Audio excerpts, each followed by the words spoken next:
அனைவருக்கும் வணக்கம். தொடர்ந்து நம்மளுடைய சேனலில் பல்வேறு விடயங்களை பேசிக்கிட்டு இருக்கோம். குறிப்பாக அரசியல் குறித்த நிறைய விஷயங்களை நம்ம கலந்துரையாடிக்கிட்டு இருக்கோம்.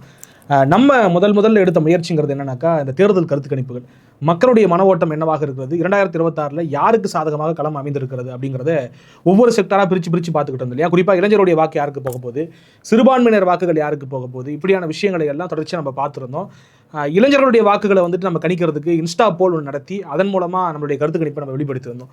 சிறுபான்மையினர் வாக்குகளை பொறுத்த வரைக்கும் நம்ம களத்தில் பார்த்த அந்த விடயங்களை வச்சு நம்ம ஒரு அனுமானத்தின் அடிப்படையில் ஒரு கருத்தை தெரிவித்தோம். அந்த வகையில் இப்போ நம்ம ஒரு கருத்தை எடுத்துகிட்டு வந்திருக்கோம்.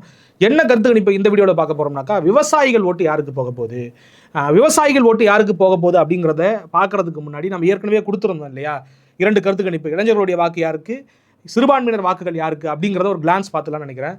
இளைஞர்கள் வாக்கை பொறுத்த வரைக்கும் பெரும்பாலும் ஈட்ட போவது விஜய் தான் அப்படிங்கிறத நம்ம அறுதிக்கிட்டு சொல்லியிருந்தோம். காரணம், நம்ம இன்ஸ்டாவில் நடத்தின போலில் கிட்டத்தட்ட 50% விஜய்க்கு போயிருந்தது. திராவிட கட்சிகளை பொறுத்த வரைக்கும் மீதி இருக்கக்கூடிய அந்த 50% சரிபாதியாக பிரிச்சுக்கிறாங்க அப்படிங்கிறத பார்க்குறோம். நாம் தமிழரும் சில வாக்குகளை பெற்றாங்க.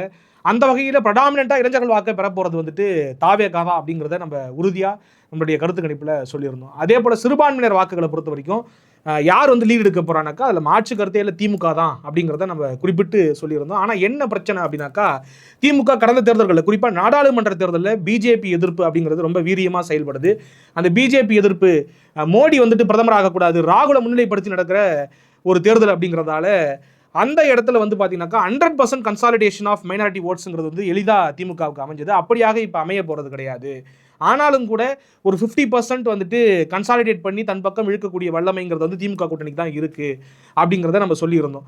ஆனால் கடந்த முறையை விட இந்த முறை இழப்பு அதிகமாக இருக்கும் சிறுபான்மையினர் ஓட்டுகளில் அப்படிங்கிறத நம்ம தெளிவுபட சொல்லியிருந்தோம். அந்த வகையில் இப்போ விவசாயிகள் ஓட்டு யாருக்கு அப்படிங்கிறத பார்க்க போகிறோம்.